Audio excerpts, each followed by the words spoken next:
कुछ साल पहले की बात है। अतुल नाम का एक लड़का जो लखनऊ का रहने वाला था, वो एक कंपनी में काम करता था। बहुत ही मेहनती और ईमानदार था और उसके काम से उसके ऑफिस में सब खुश रहते थे। खासकर उसके बॉस, वो भी उसकी खूब तारीफ किया करते थे। अतुल को ऑफिस ज्वाइन किए हुए सिर्फ 1 महीना ही हुआ था, मगर इस 1 महीने में उसने ऑफिस के एम्प्लॉयज़ और अपने बॉस का दिल जीत लिया था। लोग उसकी तारीफ किया करते थे और वो था भी तारीफ के लायक। अपनी पगार से ज़्यादा वो मेहनत करता था और कभी कभी तो वो लोगों का अधूरा काम भी पूरा करता था और इसमें उसे काफ़ी देर भी हो जाया करती थी। एक दिन की बात है, एक बार अतुल के ऑफिस में कुछ खास काम आ गया। सभी एम्प्लॉय 5 बजते ही अपने अपने घर की ओर रवाना हो गए। अतुल भी अपने घर की ओर निकल रहा था, मगर अतुल के बॉस ने उसे बुलाया और अतुल से कहा, अतुल, कुछ काम आ पड़ा है और तुम इस काम को बखूबी कर सकते हो। कर तो और लोग भी सकते हैं, लेकिन जैसा कि मैं तुम्हारे काम को देखता हूँ, तुम इतनी सफाई से और जल्दी काम कर लेते हो कि ये काम तुम्हें देना ही सही रहेगा। इसलिए मैंने ये फैसला किया है कि ये काम तुम कर दो। इसे मेरी तरफ से रिक्वेस्ट ही समझ लो। अरे नहीं बॉस, इसमें रिक्वेस्ट की क्या बात है। आपने मुझे इस लायक समझा। हालांकि आज मैं घर जल्दी जाना चाहता था, मगर कोई बात नहीं, मैं इस काम को ख़त्म किए देता हूँ। बॉस ने अतुल को काम समझाया। अतुल वहीं बैठकर अपने काम को करने लगा। बॉस कुछ देर उसके साथ रुके और फिर वो भी वहाँ से रवाना हो गए। अतुल ने काम तो ले लिया था, मगर काम बहुत मुश्किल था। अतुल ने घर पर फ़ोन करके बता दिया था कि उसे वापस आने में देर हो जाएगी और अब वो वहाँ पर शिद्दत से काम कर रहा था। वो बीच कुछ उठता, पानी पीता, फिर अपने कैबिन में बैठकर काम करने लगता। और इधर अतुल के बॉस अपने घर आकर रेस्ट करने के बाद सीसीटीवी फुटेज के जरिए अपने घर से कंप्यूटर पर अतुल पर नज़र रखे हुए थे। वो ये देख रहे थे कि अतुल कितनी देर काम कर रहा था।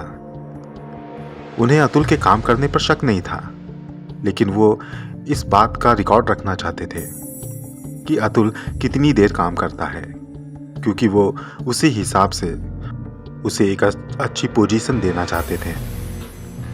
कुछ देर यूं ही देखने रहने के बाद अतुल के बॉस डिनर करने के लिए चले गए, मगर अतुल बेचारा काम करे जा रहा था। अतुल के मन में भी आया कि इस काम को लेकर उसने गलती की, लेकिन अब ले लिया है तो काम को पूरा करना ही पड़ेगा। वो जितनी जल्दी हो सकता था काम को निपटा रहा था। कुछ देर के बाद अतुल का फ़ोन बजा। फ़ोन उसके बॉस का था। अतुल ने फ़ोन उठाया तो बॉस ने कहा, अतुल, चलो छोड़ो ये काम वाम, जाओ अपने घर जाओ, हम बाद में देख लेंगे। इस पर अतुल कहने लगा, अरे नहीं बॉस, बस ज़रा सा रह गया है, इसे भी ख़त्म कर दूं।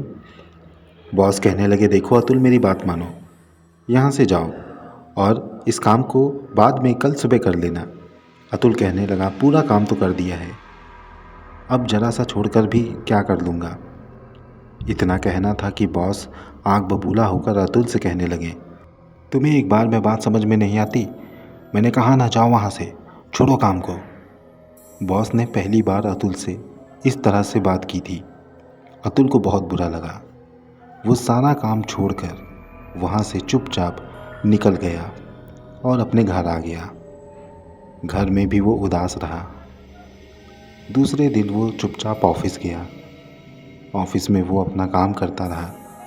फिर कुछ देर के बाद उसके बॉस आ गए और उन्होंने अतुल को अपने कैबिन में बुलवाया। अतुल जब कैबिन में पहुंचा तो उसके बॉस को उसके चेहरे पर नाराज़गी साफ दिखाई पड़ रही थी। उसके बॉस ने अतुल से कहा, अतुल, मेरे पास आओ। उन्होंने अतुल को अपने पास बुलाया और उससे कहने लगे, मैं जानता हूँ कि तुम्हें मेरी बातें बुरी लगी होंगी। देखो अतुल, तुम इतने दिनों से मेरे पास काम कर रहे हो, मैं तुम्हें अच्छे से जानता हूँ। तुम्हें कल रात की मेरी बात ज़रूर बुरी लगी, लेकिन इसके पीछे एक कारण था। मैंने तुम्हें जानबूझ के ऐसे कहकर वहाँ से हटाया था। यहाँ आओ, ये देखो। ये कहकर अतुल के बॉस ने अपने लैपटॉप पर एक वीडियो दिखानी शुरू की। ये सीसीटीवी फुटेज की रिकॉर्डिंग थी। अतुल अब खुद को देख रहा था जब वो रात में काम कर रहा था। रात के वक्त अतुल खुद को काम करते हुए देख रहा था। ऑफिस में कोई नहीं था। अतुल ने कहा, ये तो मैं हूँ, इसमें मैं क्या देखूँ। इस पर उसके बॉस ने कहा, रुके रहो, अभी देखना। फिर अतुल ने देखा कि वहाँ ऑफिस में खिड़की के पीछे से एक अजीब सी शख्सियत निकलकर उसके पीछे आकर खड़ी हुई, जिसने धीरे धीरे एक हैवान का रूप ले लिया। उसके अजीब सा मुंह और सिर पर 2 सींगें महसूस हो रही थी। शरीर एकदम काला स्याह था। वो धीरे धीरे अतुल की ओर बढ़ रहा था और फिर उसके पीछे आकर खड़ा हो गया। ये सब देखकर अतुल बहुत घबरा गया। उसके बॉस ने कहा, मैंने जब ये चीज़ देखी तब मैंने फ़ौरन तुमको कॉल किया। मैं ये सब तुमको उस वक्त नहीं बताना चाहता था क्योंकि तुम डर सकते थे। जब तुम वहाँ से निकल नहीं रहे थे तो मैंने घबराहट में और थोड़ा जानबूझकर भी तुमसे र्यूडली बात की ताकि तुम वहाँ से निकल जाओ। ये था मेरा ये सब करने का कारण। अतुल अब सारी बात ढंग से समझ चुका था। उसके चेहरे पर पसीना था और दिल में खौफ। उसके बॉस ने कहा, मैं 2 दिन में ये ऑफ़िस खाली कर दूंगा। हम ये ऑफ़िस कुछ दूरी पर शिफ्ट करेंगे। ये जगह मुझे ठीक नहीं लगती। अतुल कुछ पल के लिए तो सदमे में आ गया था, मगर उसने खुद को संभाल लिया। उसके बॉस ने अपना ऑफ़िस दूसरी जगह शिफ्ट कर दिया। अतुल आज भी जब उस चीज़ को याद करता है तो उसका दिल डर के मारे धड़कने लगता है।